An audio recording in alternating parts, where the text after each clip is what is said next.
근데 이제 그 사실 금리도 제가 예. 봤을 때는 뭐 이렇게 할 수 있는 요인이 아닌 것 같고 예. 인구는 더더욱 그런 것 예. 같고 남은 게 이제 소득인데 사실 아까도 이제 살짝 말씀해 주셨는데 예. 그 우리보다 이제 선진국으로 평가받았던 뭐 예. 유럽의 국가들도 그렇고요. 뭐 예. 독일 예로 들어서 예. 말씀해 주시고 그다음에 뭐 일본도 나왔고 예. 뭐 대만도 나왔고 미국도 나왔고 예. 근데 여기에서 뭐 미국 같은 경우에는 아시다시피 계속해서 성장을 하고 있고 독일도 이제 막 좀 예. 이렇게 성장을 하고 있고 대신에 반대로 좀 많이 약해진 쪽이 일본 뭐 이런 예. 쪽이잖아요. 예. 그러면 우리나라 같은 경우에는 예. 과연 그렇다면은 그 대표님께서 보시기에 물론 예. 정답은 없지만 예. 어느 쪽으로 우리가 답습할 수 있을까요? 정말 일본처럼 어떻게 보면은 잃어버린 뭐 20년, 30년이 될지 아니면은 뭐 독일이나 뭐 그런 국가들처럼 예. 약간의 그런 좀 뭐 노이즈를 겪고 나서 예. 성장을 할 수 있을지 예. 그게 좀 궁금하거든요. 이제 그 제가 방금 말씀하신 것은 이제 대부분 제조업 국가들입니다. 네네네. 미국도 성장할 땐 제조업으로 성장했고요.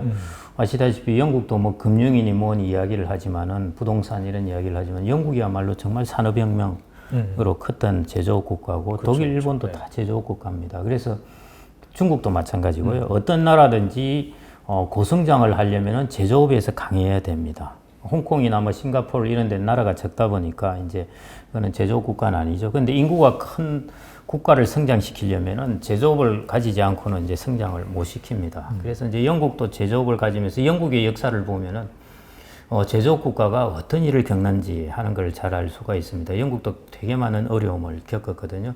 영국은 독일이나 미국한테 이제 쫓기고 미국은 독일과 일본의 쪽 추격을 당하고 네. 이런 언제 우리나라는 앞으로 중국한테 추격을 당하겠죠. 네. 이런 추격전이 계속 벌어집니다. 제조업 국가는 하여튼 나갔다가 바로 추격을 하고 여기서 이제 추격을 당하면 이 맛이 가는 거죠. 네. 이제 이태리 같은 경우가 이제 좀 그런 경우에 해당되고 그러는데 이태리는 제조업이 특성이 또 뭐 우리나라나 독일하고는 또 좀 다르죠. 네. 조그만한 이제 장인 정신을 가진 제조업이 많은 곳이긴 한데요. 미국은 제조업 국가지만 아시다시피 어마어마한 혁신을 세계에서 제일 이노베이션이 강한 나라입니다. 독일 사람들도 독일의 교수도 미국을 보고 정말 미국이라는 나라의 혁신은 우리가 절대 따라잡지 못하겠다. 독일은 미국이 해놓은 혁신의 필드 안에서 뭔가를 좀 더 잘 만들어내는 정도에 그치는데 저놈들은 그 필드를 새로 만드는 놈들이다. 정말 혁신에 있어서는 대단하다 하는데 미국이 또 하나 갖춘 게 그 혁신뿐만 아니라 기축통화라는 걸 갖고 있지 않습니까? 그렇죠. 예, 그런 이런 두 개의 막강한 파워는 우리가 그거는 뭐 따라갈 수가 없습니다. 특히 기축통화라는 것은 근본이제도 아니고 근본이제도 같으면 금에 연동이 되어 있기 때문에 마음대로 통화를 발행 못 하는데요. 근본이제도 아니고 하니까 저는 정말 파워풀한. 그래서 미국이 지금 6만 달러까지 저 큰 나라가 인구가 3억 한 3천만 명 정도 되는 나라가 6만 달러까지 1인당 소득이 올라간 것이죠. 대단하죠. 뭐 우리 2배 정도 소득이 되니까요. 그 다음에 독일 같은 경우 독일, 일본이 이제 많이 닮았습니다. 두 나라가 참 많이 닮았는데요. 정말 제조업에 강하고 자동차에 강하고 뭐 일본은 전자에 좀 강하긴 했지만은 그 반도체 그 부분에 미국한테 한번 반도체 미일 협약으로 한번 이렇게 꺾이기도 했는데 여하튼 전자 그다음에 자동차 뭐 이런 기계 이런 데 강하지 않습니까? 이제 독일도 기계에 강한데 독일은 동서독 통일을 하고 나서요.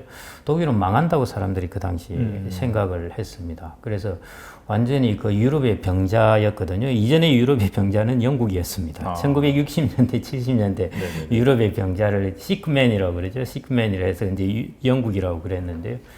그때 이제 그 다음에 이제 대처가 와서 완전히 뒤집어 놓게 되는데 마찬가지 독일도 서독하고 동독하고 통합을 했을 때가 그래서 그때 막 재정 적자가 뭐 마이너스 7% 이러고 할 때 야 독일 큰일 났다 이렇게 유럽의 병자라고 했는데요. 그게 유로와 통합을 하면서 독일은 극적인 반전을 이룹니다. 아마 데이터를 보시면 알겠지만은 독일의 경상수지가 2001년 뭐 이때 전후에서 경상수지가 거의 데칼코마니처럼 변합니다. 경상수지 흑자가 급속하게 증가하게 되거든요. 데칼코마니라기보다는 완전히 비대칭적으로 변합니다. 그러면서 독일은 유럽의 병자에서 유럽의 슈퍼스타로 바뀌게 됩니다. 대신에 이제 일본 같은 경우는 20년 동안 계속 어렵게 되었죠. 미국도 80년대 대공황 이후에 제일 어렵다고 그랬습니다. 그래서 그때 대학 교수가 주유소에 가서 아르바이트하고 일본 소니사에 콜롬비아사 팔고 건물 팔고 그때 막 그런 일이 일어났거든요. 예. 미국이 그걸 이제 극적으로 이노베이션이라는 걸 통해서 이제 탈출하게 되었고요. 독일도 통합이라는 것을 탈출하고 일본은 아직 탈출 못했습니다. 대만도 헤매고 있다가 최근에 이제 반도체 경기가 좋아지면서 네. 대만이 점프를 하게 됩니다. 네. 그런 요인들 때문에 그렇고 이태리는 계속 어렵고 있고 네. 우리나라가 이제 그런 국면에 들어가거든요. 우리나라가 그래서 또 상대적으로 우리나라의 변신은 일본보다는 훨씬 변신을 빨리 해서 저는 그거는 긍정적으로 보고 있습니다. 카카오라든지 네이버라든지 네네. 뭐 각종 바이오라든지 이런 4차 산업혁명에 해당되는 것들이 지금 시가총액이 거의 10년 동안에 확 변해버렸습니다. 네. 포스코 뭐 이런 거 뭐 금융지주사 이런 것들이 뒤로 쫙 밀리고 이 회사들이 앞으로 들어오게 되지 않습니까? 그런 면에서는 일본보다는 변화에 훨씬 빠르게 대처하고 하는 면은 저도 충분히 높이 살만하기는 합니다. 근데 이제 제조업 국가들은 어차피 지금 중국에 이제 미국의 발목이 잡혀가지고요. 반도체도 그렇고. 그래가지고 조금 저 미국하고 싸우느라 지금 신경을 좀 덜 쓰고 있는데요. 바이오나 반도체나 뭐 배터리나 뭐 다 이제 중국이 우리나라를 맹추격을 하게 되게 될 겁니다. 이제 그런 그 반도체도 이미 이제 추격을 할 거라고 생각을 했는데 그래서 재작년 이런 데 보면은 이제 중국 반도체의 성장 이걸 항상 걱정을 했었거든요. 근데 이제 미국하고 반도체에 관련된 이제 싸움을 하느라 좀 정신이 없는데요. 우리나라도 이제 제조업 국가 중국이 이제 대표적이죠. 그걸 네네. 추격을 당하게 될 거고요. 그래서 그런 면에서는 우리나라가 이제 마찬가지. 그래서 제가 아까 1인당 소득이 3만 달러로 한 18년 만에 점프를 했는데 그 부분이 조금 제동이 걸리지 않을까. 그래서 어떤 방향으로 갈지는 정확히 모르겠습니다. 근데 예를 들어 독일 방향으로 갈지.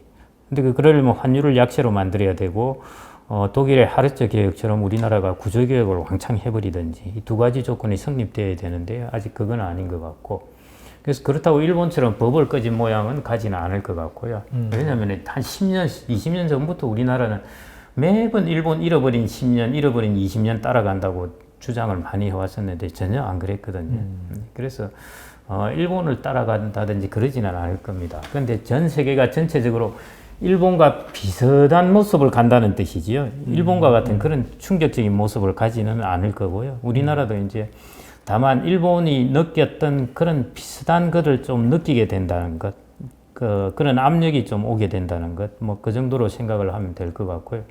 인구나 이런 면에서 그 다음에 우리나라도 지금 부채가 많이 증가했지 않습니까? 네네네. 이제 이게 debt driven growth라고 그러는데 부채를 가지고 성장을 하는 면도 꽤 있었거든요. 그래서 이런 부분이 이제 거의 이제 한계에 도달한 거죠. 여기서 또 부채를 더 성장시키는 어렵고 국가 부채를 성장을 시키겠지만은 국가 부채도 뭐 한계가 있는 것이고요. 그래서 여러 면에서 우리나라의 성장을 이렇게 막 추진해왔던 요소들이 조금 다 한계에 들어가고 있습니다. 그래서 이제 이게 앞으로 우리나라도 좀 저는 그래서 표현을 하기를 좀 우리가 영어로는 범피 로드라고 그러죠. 좀 울퉁불퉁한 것. 예. 그런 길을 좀 걷지 않을까 그렇게 생각이 됩니다. 이런 때는 이제 투자를 하신다면은 우량하고 1등 기업은 잘 나가고요.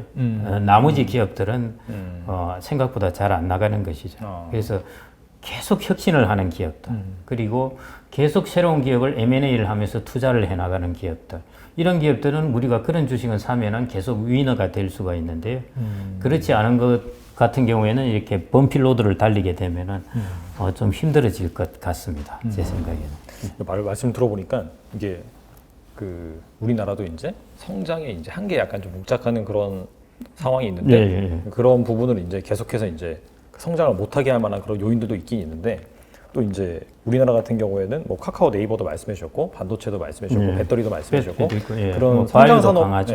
바이오 쪽도 말씀해 주셨고 이쪽에서 계속해서 성장을 한다면 그러면은 또 성장을 할 수는 있겠네요. 그렇죠. 그래서 이제 투자라는 것도 이전에는 이제 우리가 종합 지수적인 생각을 많이 가졌지 않습니까? 이제 이거는 시장을 그냥 다 모아놓은 것이 따름이고요. 이제 그걸 다 분해하고 나누어서 이제 보셔야 된다는 것이죠. 이제 뭐 그래서 종목을 보시고 요즘 많이 변화했지 않습니까? 지수 잘 안 보거든요. 이제 종목을 보고 그러는데 그 방향은 이제 맞는 것 같고요.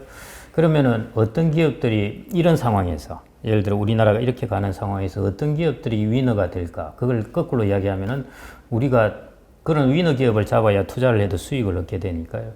그거는 아마 계속 이렇게 이노베이션을 하고 새로운 곳에 투자를 하고 하면서 이렇게 계속 치고 나가는 기업들, 그런 기업들이 위너가 되고, 그렇지 못한 경우는 생각보다 좀 어렵지 않을까 그렇게 생각이 됩니다. 아직은 겪지는 못했으니까요. 네네. 또 시클리컬하는 요인으로 뭐 조선이나 이런 것들이 또 살아나고 하니까 사람들이 이제 올 상반기 같은 경우는 이제 성장주보다 또 경기 순환주가 또 올라가고 하니까 이런 게 사람들을 헷갈리게 만듭니다. 그렇죠. 예, 이 트렌드가 이게 좋나 보다 생각을 했는데 갑자기 트렌드를 달리던 놈이 주춤주춤 못 달리고 이게 낙오됐다는 놈이 막 좋아지거든요. 그럼 세상이 이게 세상이 안 변할 건가 뭐 이런 생각을 하게 되는데, 이제 말 그대로 순환주는 순환주입니다. 예, 또 경기 요인으로 시클리컬하게 변하니까요. 뭐 이런 시클리컬 요인을 그때그때 타는 거는 자산 배분상 괜찮죠. 뭐 그래서 플러스 알파를 얻을 수 있으니까요. 그럼에도 불구하고 중심축은 여전히 이노베이션을 중심으로 해서 이어가는 것, 그게 투자의 중심축이 아닐까 그렇게 생각이 됩니다. 네, 순환주 같은 경우에는요, 저도 투자를 해봤는데 이게 되게 어려워요. 왜냐면 가장 안 좋을 때 그때부터 막 오르고 막상 업황 최고다 실적 잘 나온다 그러면 그때부터 떨어지거든요. 그래서 이게 참 순환주로 돈 버는 것 자체가 그냥 이거 여담이긴 한데 맞습니다. 주가가 보통 6개월 선행하니까요. 사실은 코로나가 한참 뭐 시끄러울 때 그때 이제 소비주들도 슬슬 움직이지 않습니까? 그래서 뭐 어렵죠. 그래서 트렌드를 보고 하셔야 됩니다. 시클리컬한 이런 저점과 고점을 잡아서 하는 것보다는요, 트렌드를 보고 하시는 게 저는